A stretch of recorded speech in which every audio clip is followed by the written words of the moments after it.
Praise the lord. ప్రభు అయిన యేసుక్రీస్తు నామ పేరట మీ అందరికీ నా శుభములండి. ఈరోజు బైబిల్ స్టడీలో మనం ధ్యానం చేయబోతున్నది కీర్తనలు 73వ అధ్యాయము మనం నేర్చుకుందాం. ఈ రోజున దాన్ని ధ్యానం చేద్దాం. ఇజ్రాయేలుల ఎడల శుద్ధ హృదయము ఎడల నిశ్చయముగా దేవుడు దయాళుడై ఉన్నాడు. నా పాదములు జారుటకు కొంచెమే తప్పెను, నా అడుగులు జార సిద్ధమాయెను. భక్తిహీనులు క్షేమము నా కంటబడినప్పుడు గర్వించు వారిని బట్టి నేను మత్సరపడితిని. మరణమందు వారికి యాతనలు లేవు, వారు పుష్టిగా నున్నారు. ఇతరులకు కలుగు ఇబ్బందులు వారికి కలగవు, ఇతరులకు పుట్టునట్లు వారికి తెగులు పుట్టదు. కావున గర్వము కంఠహారము వలె వారిని చుట్టుకొనుచున్నది, వస్త్రము వలె వారు బలాత్కారము ధరించుకొందురు. కొవ్వు చేత వారి కనులు మొరకలై ఉన్నవి, వారి హృదయ ఆలోచనలు బయటకు కానవచ్చుచున్నవి. ఎగతాళి చేయుచు బలాత్కారము చేత జరుగు కీడును గూర్చి వారు మాట్లాడుదురు, గర్వముగా మాట్లాడుదురు. ఆకాశము తట్టు వారు ముఖము ఎత్తుదురు, వారి నాలుక భూ సంచారము చేయును, వారి జనము వారి పక్షము చేరును, వారు జలపానము సమృద్ధిగా చేయుదురు. దేవుడు ఎట్లా తెలుసుకొనును, మహోన్నతికి తెలివి ఉన్నదా అని వారు అనుకొందురు. ఇదిగో ఇట్టి వారు భక్తిహీనులు, వీరు ఎల్లప్పుడూ నిశ్చయత గలవారై ధనవృద్ధి చేసుకొందురు. నా హృదయము నేను శుద్ధి చేసుకొని యుండుట వ్యర్థమే, నా చేతులు కడుగుకొని నిర్మూలుడనై యుండుట వ్యర్థమే. దినమంతయు నాకు బాధ కలుగుచున్నది, ప్రతి దినము నాకు శిక్ష వచ్చుచున్నది. ఇలాగూ ముచ్చటించుటకు నేను అనుకొనిన ఎడల నేను నా కుమారుని వంశమును మోసపుచ్చిన వాడునగుదును. అయినను దీనిని తెలుసుకొనవలనని ఆలోచించినప్పుడు నేను దేవుని పరిశుద్ధ స్థలములోనికి పోయి వారి అంతమును గూర్చి ధ్యానించు వరకు ఆ సంగతి నాకు ఆయాసకరముగా నుండెను. నిశ్చయముగా నీవు వారిని కాలు జారు చోటునే ఉంచి ఉన్నావు, వారు నశించునట్లు వారి పడవేయుచున్నావు. క్షణ మాత్రములోనే వారు పాడైపోవుదురు, మహాభయము చేత వారు కడముట్టు నశించుదురు. మేలు కొనినవాడు తన్ను కన్న కల మర్చిపోవునట్లు ప్రభువా, నీవు మేలుకొని వారి బ్రతుకును తృణీకరింతువు. నా హృదయము మత్సరపడెను, నా అంతరేంద్రియములో నేను వ్యాఖ్యలపడితిని.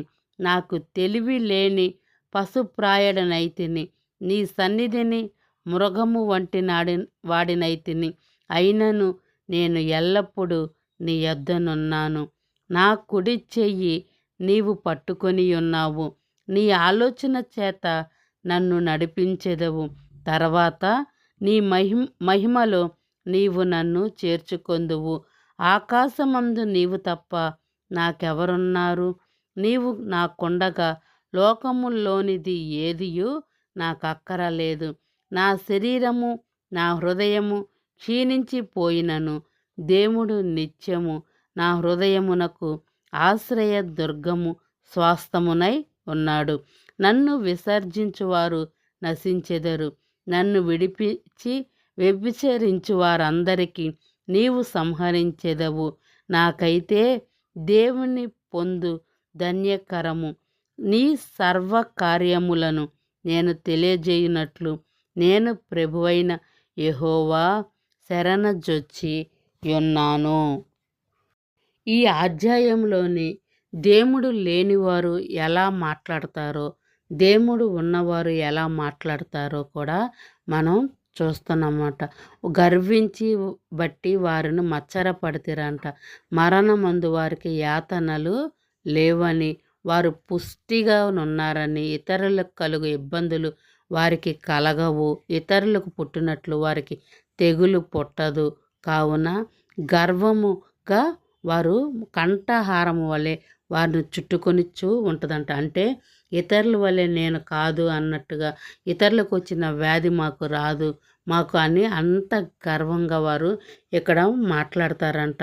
కొవ్వు చేత వారి కనులకు మెరకలై ఉన్నవి అంట. వారి హృదయ ఆలోచనలు బయటికి అంటే ఎంత గర్వంగా ఎగతాళి చేయొచ్చు.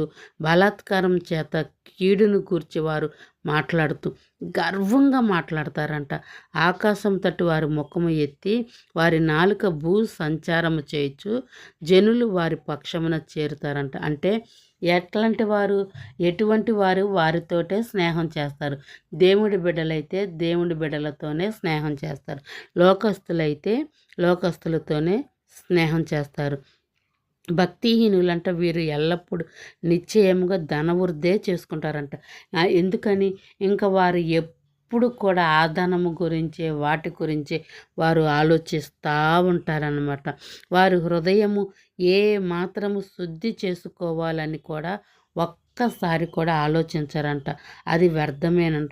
నా చేతులు కడుక్కొని నిర్మూలయుండుట వ్యర్థమే, దినమంతయు నాకు బాధ కలుగుతూ ఉన్నదని ఇక్కడ మొర్ర పెడుతూ ఉన్నట్టు మనం చూస్తూ ఉన్నాం. ఎందుకంటే వారు ధన వృద్ధి అయినప్పుడు మనము ఏ మాత్రము కూడా వారి ధనమును చూసి మనమైతే ఎన్నడూ కూడా కోరుకోకూడదు. ఎందుకంటే ఈ భూమి సమస్తము కూడా ఈ సూర్యుని కింద వ్యర్థము వ్యర్థము వ్యర్థము అని తెలియచేస్తూ ఉంది. ఒక దినమున దేవుడు ఈ భూమికి తీర్పు తీర్చబోతూ ఉన్నాడు. ఎందుకని ఈ కింద ఉన్న సూర్యుని కింద ఉన్న ప్రతి ఒక్కటి కూడా అగ్నికి సిద్ధమవుతూ ఉన్నాయి. అందుకని మనం ఎల్లప్పుడూ మన దేవుని యందు, ఆయన మాటల యందు విశ్వాసం ఉంచి ఆయన కృప కొరకు వేడుకుంటూ ఆయన దక్షిణ హస్తము కొరకు మనం చూడాలే కానీ ఎంత మాత్రము కూడా ఈ లోకములో ఉన్న సంపదల కొరకు వాటి కొరకు మనము చూడకూడదంట. నీ కుమారులు వంశము మోసపుచ్చువాడు నగుదురు, అయినను దీనిని తెలుసుకొని వాళ్ళని ఆలోచించినప్పుడు నేను దేవుని పరిశుద్ధ స్థలములోకి పోయి వారి అంతమును గూర్చి ధ్యానిస్తున్నాడంట. ఎందుకంటే ఈ చివరి అంచె దినములో మనం ఉండి ఉన్నాం.